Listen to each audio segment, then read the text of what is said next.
Hello সবাই, আমি সজীব। আজকে আমি দেখাবো খারাপ আবহাওয়ায় কিভাবে নিরাপদে থাকবেন। জোরে বাতাস বইলে তা কাজের জায়গায় গুরুতর নিরাপত্তা ঝুঁকি তৈরি করতে পারে। এই বিষয়ে সচেতন থাকুন ও প্রস্তুত থাকার জন্য এই নিরাপত্তা ব্যবস্থাগুলির দিকে নজর রাখুন। বাইরে কাজের উপযোগী সমস্ত যন্ত্রপাতি ও সরঞ্জাম সুরক্ষিত রাখুন। সম্পত্তির ক্ষতি বা লোকসান রোধ করতে সরঞ্জাম এবং উপকরণগুলো সঠিকভাবে স্টোর করে রাখুন। কাছাকাছি কোনো বিল্ডিং রয়েছে কিনা দেখে নিন ও সেখানে আশ্রয় নিন। কাজ শুরু করার আগে ঝড়ো বাতাস থামার অপেক্ষা করুন। নিরাপদ স্থানে আশ্রয় নিন।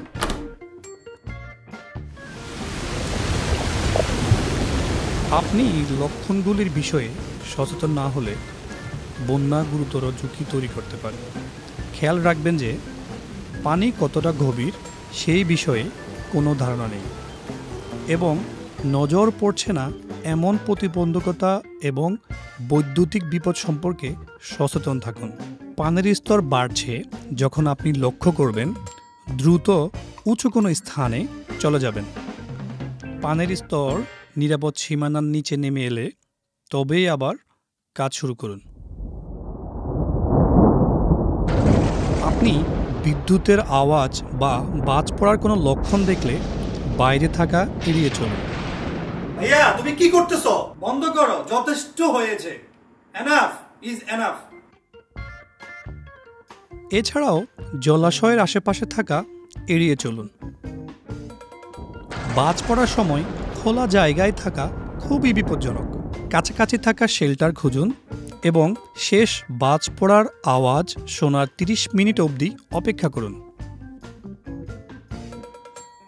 সঠিকভাবে পোশাক পরা এবং হিট স্ট্রেসের প্রতিরোধের জন্য নিরাপত্তার ব্যবস্থা গ্রহণ করার বিষয়টি গুরুত্বপূর্ণ। গাঢ় রঙের পোশাক এড়িয়ে চলুন। ঠিক আছে, হয়তো এটা নয়। আরে হ্যাঁ, ঠিক তাই, এটি আরও ভালো।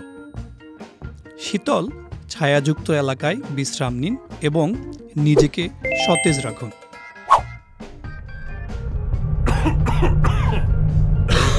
বাতাসের গুণগত মান খারাপ হলে যথাযথ সরঞ্জাম এবং সতর্কতা অবলম্বন করে নিজেকে সুরক্ষিত রাখুন। বাইরে কাজ করার সময় N95 মাস্ক ব্যবহার করুন। সঠিক মাস্ক পরতে হবে। না, এটি সঠিক নয়। বাইরে কাজ করার সময় কাজের সময়কাল কমানোর কথা মনে রাখবেন। পরিবর্তে কাজের চাপ এবং পরিশ্রমের কাজ সহজে করতে সরঞ্জাম ব্যবহার করুন। মনে রাখবেন, কর্মক্ষেত্রে সতর্ক থাকতে হবে। খারাপ আবহাওয়ায় কাজ করার সময় সর্বদা এই নিরাপত্তা এবং স্বাস্থ্য পরামর্শগুলো অনুসরণ করতে হবে। স্বাস্থ্য ও নিরাপত্তার জন্য সময় নিন ও নিজের যত্ন নিন।